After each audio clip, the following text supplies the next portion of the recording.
Hello guys, welcome back to Miles English. Yes, today's topic is about my first step to learn English. So if you're curious about how I study English, what I do, why, okay guys, this is the answer. And in this video, we're going to continue the recommendation book for starter, part 2. Okay. Before that, hopefully you guys are in good, healthy, and happy condition. So let's start. Singkat cerita, orang tua saya adalah seorang perantau dan karena hal-hal tertentu, dulu waktu kelas 6 SD saya harus pindah sekolah ke Malaysia. Sekitar tahun 2000-an, SD di Indonesia itu belum ada pelajaran bahasa Inggris. Sedangkan bahasa Inggris diajarkan sedari TK di Malaysia. Makanya dulu waktu pindah ke Malaysia itu saya sangat tidak suka dengan bahasa Inggris. Oke, nggak suka karena nggak ngerti dan selalu dihukum karena salah. Ketika teman-teman dihukum cuman berdiri di lantai, saya harus berdiri di atas meja. Itu sampai jam pelajaran selesai. Dan itu ya memalukan mungkin. Oke, dan ketika jawaban benar, ya sudah pasti itu hasil nyontekin teman gitu. Dan akhirnya karena bosan dengan hal tersebut, saya akhirnya mencoba untuk benar-benar belajar. I try gitu.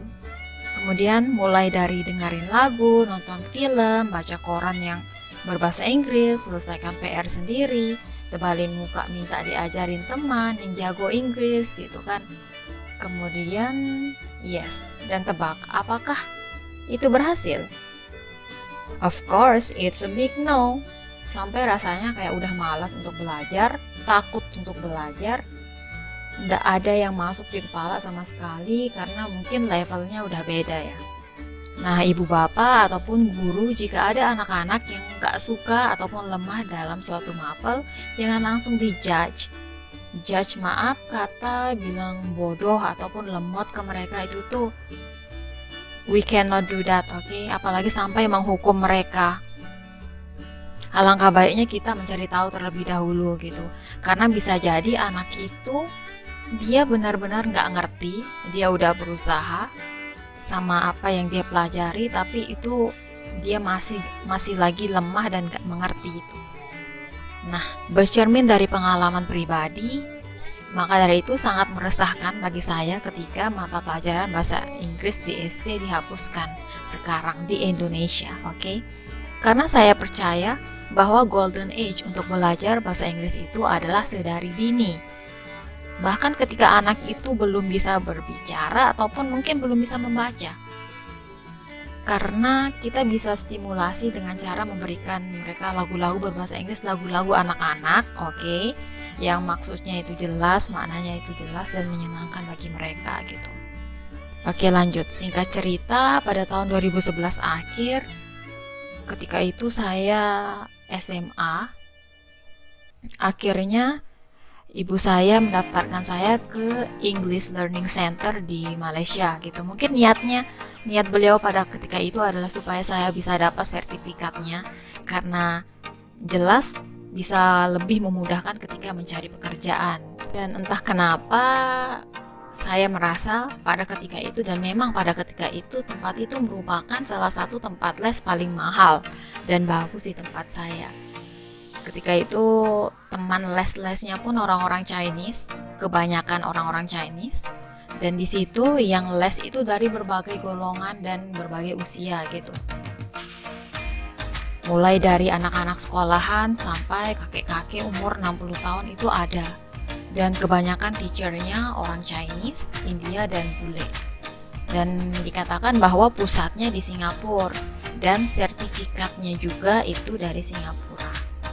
Oke, di sana saya les selama 7 bulan di tempat itu dan menghabiskan satu buku starter yang akan saya bahas nanti. Dan ya alhamdulillah saya rasakan perubahannya. Yang sangat drastis itu adalah saya sangat percaya diri. Dari yang awalnya itu takut sampai takut gitu untuk belajar bahasa Inggris, menjadi sangat percaya diri untuk yang namanya speaking gitu. Itu kan mind blowing banget. Nah, di sini percaya diri itu bukan menjurus ke sifat sombong, oke? tapi lebih ke percaya pada diri sendiri gitu, bahwa I can do it, dan sangat bersyukur gitu. Dan jelas pastinya ada peran teachernya juga di situ. Nah, beliau tuh sangat sabar dan menginspirasi banget bagi saya. Oke, beliau selalu bilang bahwa, Kumala, when you first come here, you are very poor, but now you improve a lot. Her name is Miss Adrian Chin. If she still remember me, I don't know. And now, here I am. I graduate from the university as a bachelor in English Education Department, also deep in English and education, and now it's become one of my greatest passion.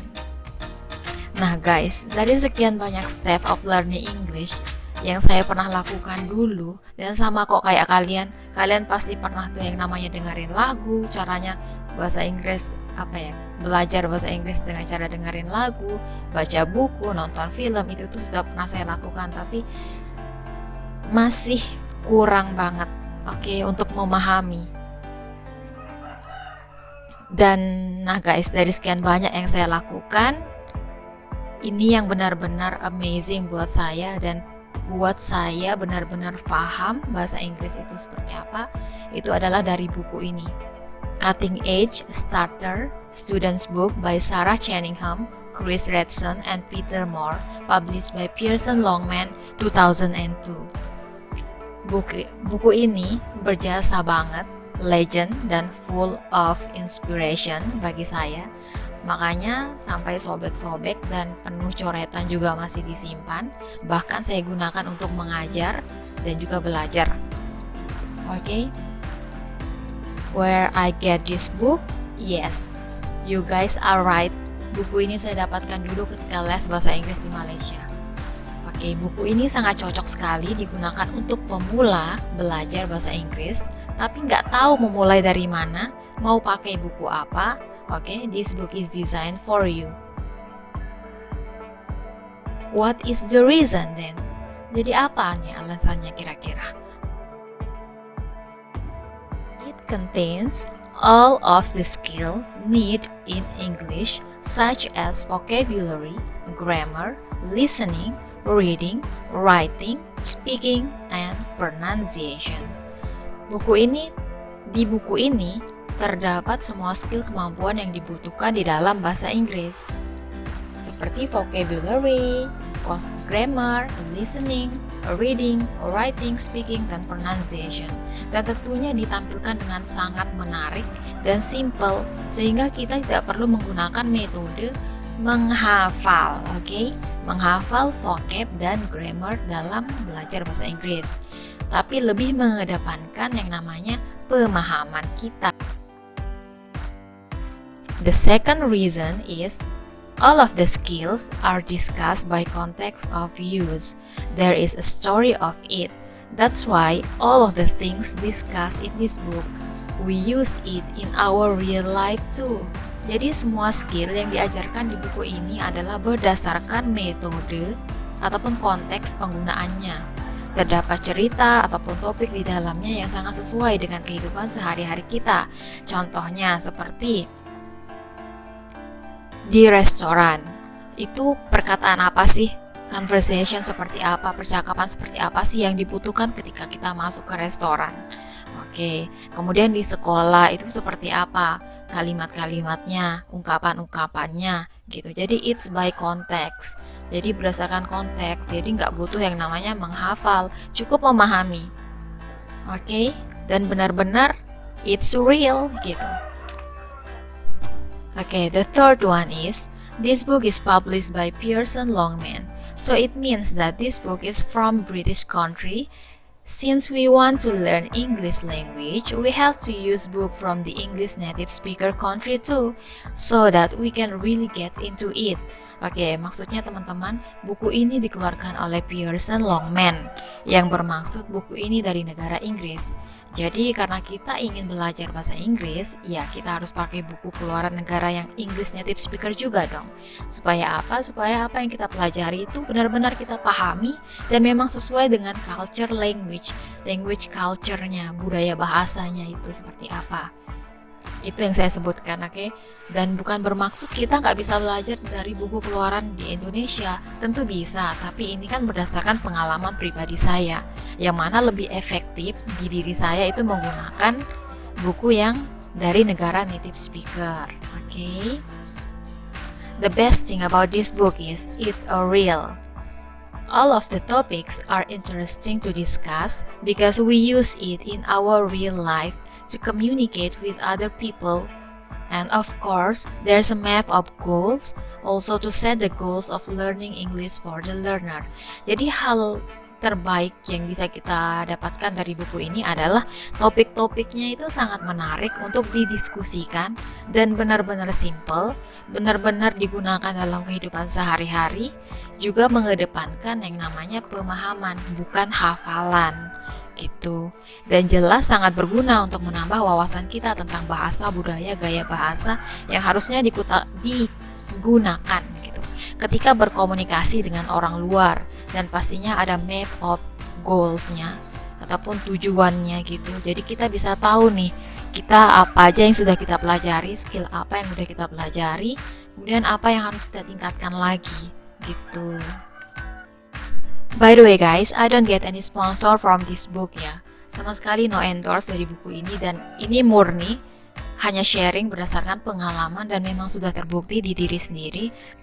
So guys, those two books are really amazing for me. So if you have another book recommendation, please don't hesitate to put it in the comment sections below. Jadi teman-teman, jika kalian punya buku rekomendasi belajar bahasa Inggris yang lain untuk pemula, yuk tulis di kolom komentar biar bisa dibaca sama teman-teman yang lain dan bisa membantu dan bermanfaat bagi teman-teman yang lain juga. See you guys.